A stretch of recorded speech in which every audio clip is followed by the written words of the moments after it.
indeed. This is admirable, excellently contrived, upon my word. Nothing wanting. Oh, Miss Woodhouse, you must really have had Aladdin's lamp.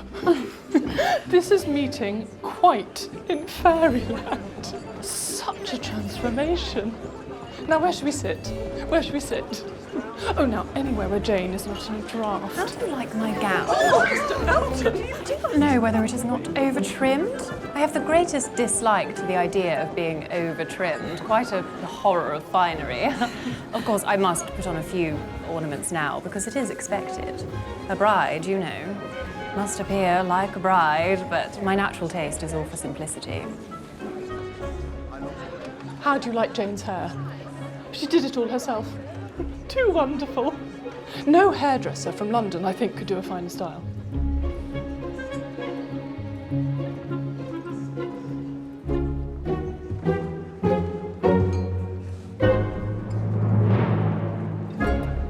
Emma, it has just occurred to us that Mrs. Elton will expect to be asked to begin the ball, and she will surely think Frank ought to ask her.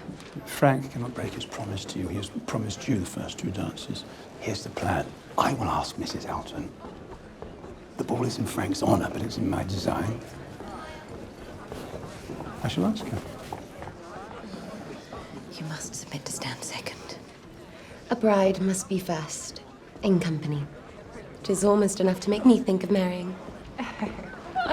Must I go first? I really am ashamed to always be leading the way.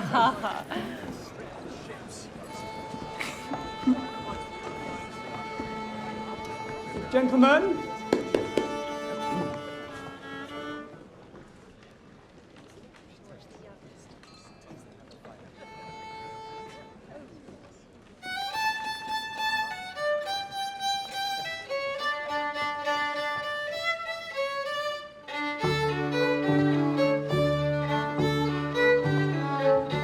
You have been much missed in Highbury.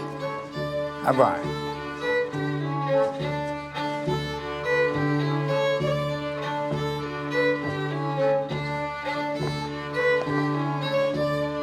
How was your aunt? Most reluctant to release me.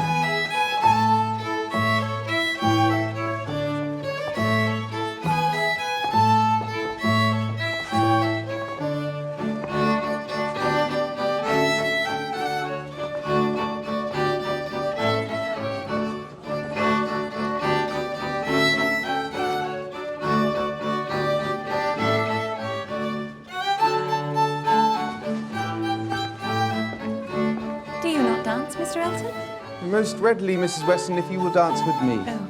Ah. Well, perhaps. There is a young lady, disengaged, whom I shall be very glad to see dancing. Miss Smith? Miss Smith. If I were not an old married man, but my dancing days are over. Mrs. Weston, you will excuse me.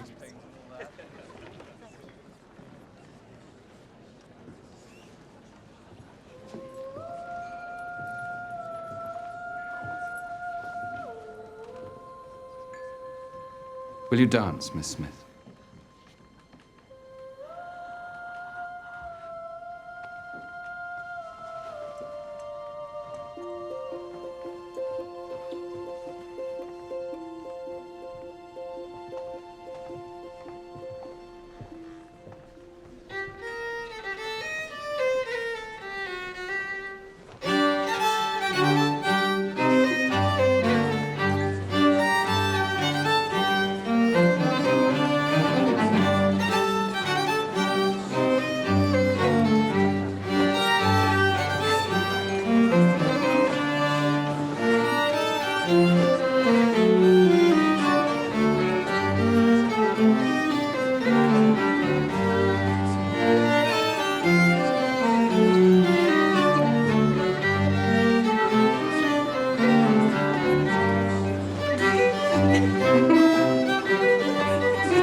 Thank you for your kindness to Harriet. He was unpardonably rude, and he aimed at wounding more than Harriet. I was completely mistaken in Mr. Elton. There is a littleness about him which you discovered and I did not. You would have chosen for him better than he has chosen for himself. Harriet Smith has some first-rate qualities which Mrs. Elton is totally without. She does you credit, Emma, as you do her. Miss Woodhouse.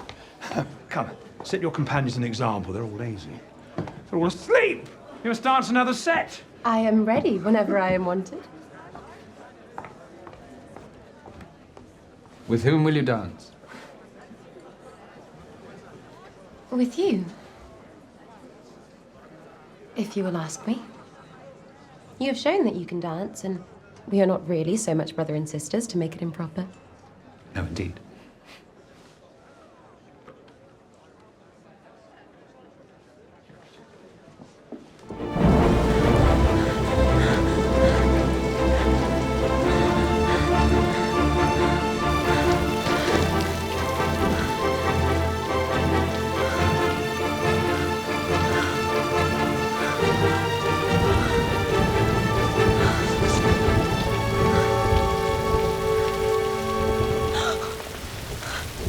Miss Elizabeth, I have struggled in vain and I can bear it no longer. These past months have been a torment. I came to Rosings with the single object of seeing you. I had to see you. I have fought against my better judgment, my family's expectation, the inferiority of your birth, my rank and circumstance, all these things, and I'm willing to put them aside and ask you to end my agony. I don't understand. I love you. Most ardently. Please do me the honor of accepting my hand. Sir, I appreciate the struggle you have been through, and I am very sorry to have caused you pain. Believe me, it was unconsciously done.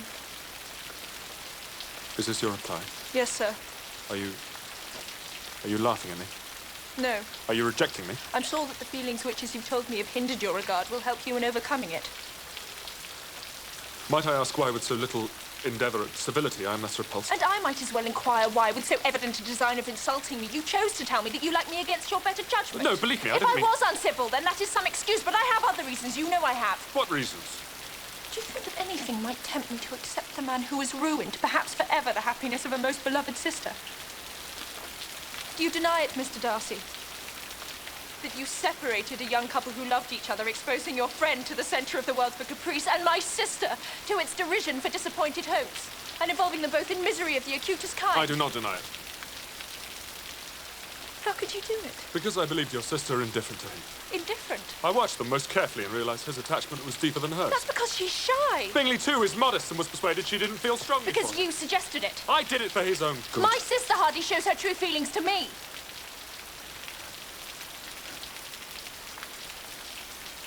I suppose you suspect that his fortune had some No, bearing on I the wouldn't do matter. your sister the dishonour, though it was suggested. What was?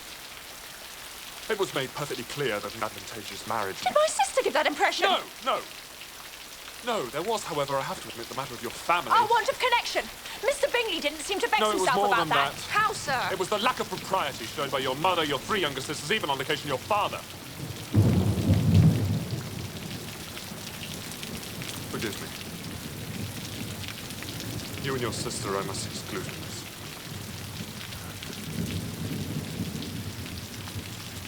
And what about Mr. Wickham? Mr. Wickham, What excuse can you give for your behaviour towards him? you take an eager interest in that gentleman's He concerns. told me of his misfortunes. Oh, yes, his misfortunes have been very great indeed. You ruin his chances, and yet you treat him with sarcasm. So this is your opinion of me. Thank you for explaining so fully. Perhaps these offences might have been overlooked had not your pride been hurt by my pride? honesty in admitting scruples about our relationship. Could you expect me to rejoice in the inferiority of your circumstances? And those are the words of a gentleman. From the first moment I met you, your arrogance and conceit, your selfish disdain for the feelings of others, made me realise that you were the last man in the world I could ever be prevailed upon to marry.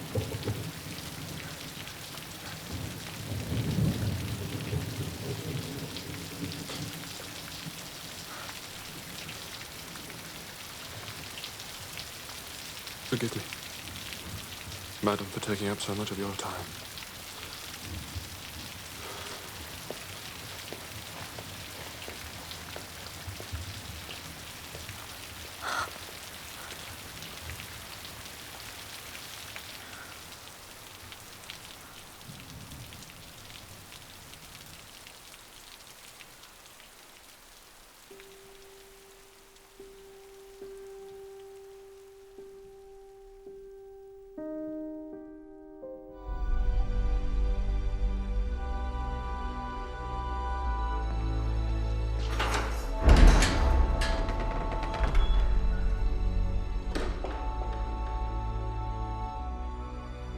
It's time. Sister, evidence has been presented to me written in your hand. It shows that you have conspired with Catholic forces against my life. Whether these letters are in your hand or not, I must act. I wish I could speak these words to you directly. But they exist only in my mind, as both a prayer and a penance. I hope that God will hear them. Believe me when I tell you how it ages me to bear such a burden. Ordering to death the only other woman who knows what it means to rule as a queen in this land.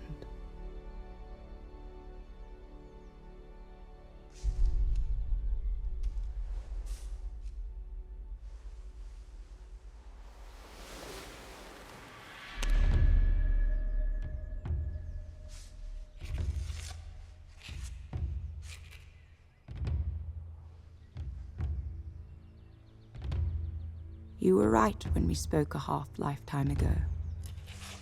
You said the day would come, and that day has come. I regret not doing then what I do now, so that I could have spared you so many years of imprisonment and misery. If you would lay eyes upon me now, you would not recognize me. I have relinquished all sense of self to the throne which rules my every word and action. But when I think of you, I see not an aged woman, but rather the young, resplendent queen whose portrait I first gazed upon 25 years ago, and whose beauty shone so brightly when we met, despite her despair.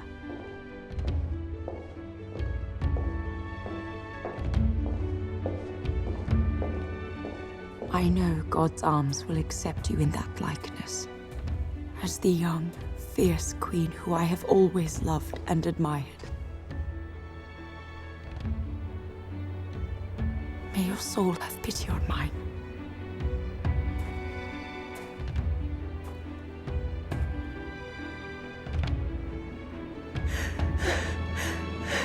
Your Grace.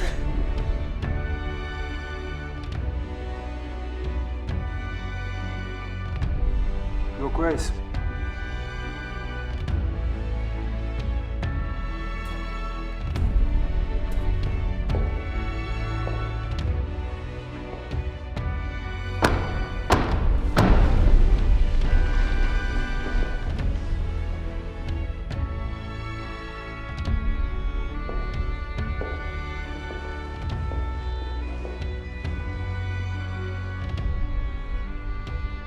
By order of our Sovereign Elizabeth,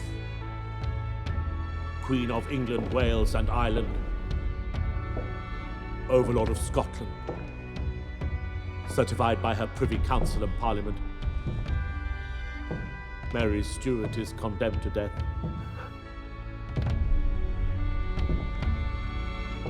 This day, February the 8th, the year of our Lord 1587.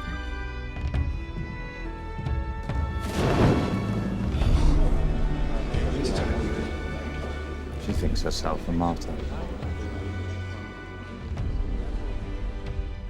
James, my only son, I pray that with your life you will succeed where I could not, and for which I am about to give my life. In my end is my beginning. I shall be watching you from heaven. As your crown one day unites two kingdoms.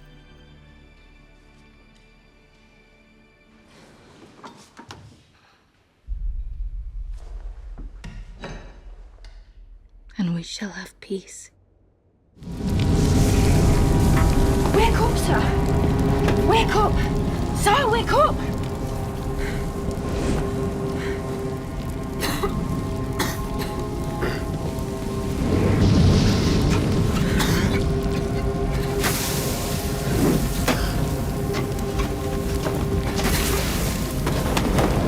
The quilt!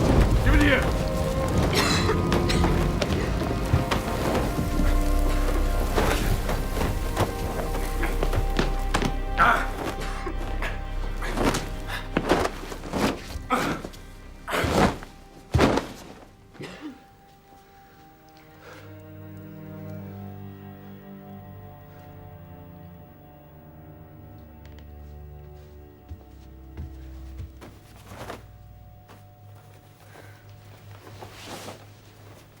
A noise aroused me from my sleep. What noise? There was someone at my door.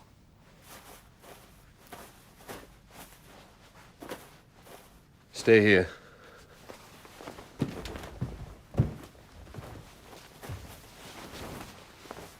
Don't make a sound.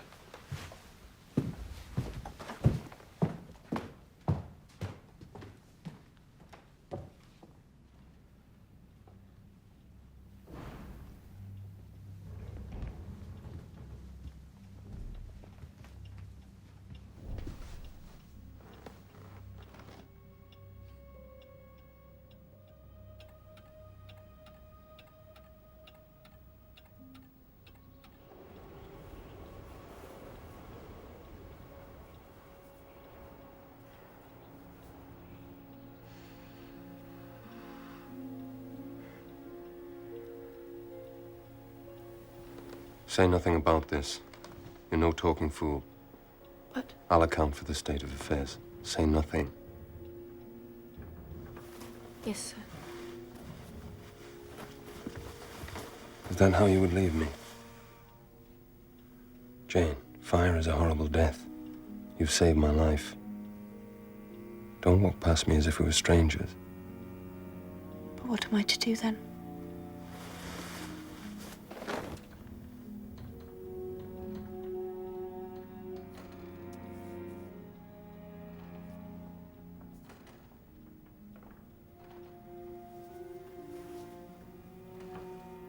I have a pleasure in knowing you my life. There is no debt. I knew you would do me good in some way. I saw it in your eyes when I first beheld you. Their expression did not strike my very inmost being so for nothing. People talk of natural sympathies.